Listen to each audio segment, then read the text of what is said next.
Jubet, anong pipiliin mo sa dalawa? Kaya o kaliro? Kaya ha. Kaya ha?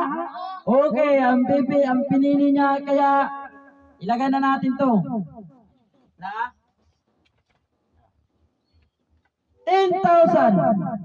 Kahon o pera? Kahon o pera? Kaon na lang po. Ano? Kaon na lang po, kaon. Kahon ang pinili niya. Okay. 20,000. Pera o kahon? Ano yun? Kaon. Kahon po, kahon na. Kahon na. Okay. No! Hello! Hello.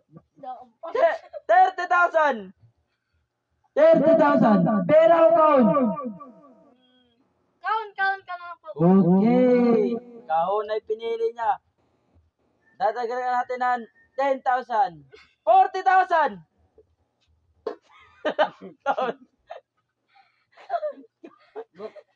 50,000. Pera o kahon? Pera. Pera na lang. Ay, kaon na lang, Kahon. Okay, lagay na. Tabi natin yung pera. Okay, ang pinili niya ay kahon ay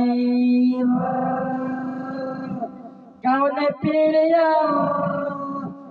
Kahon. Bukya. Wala.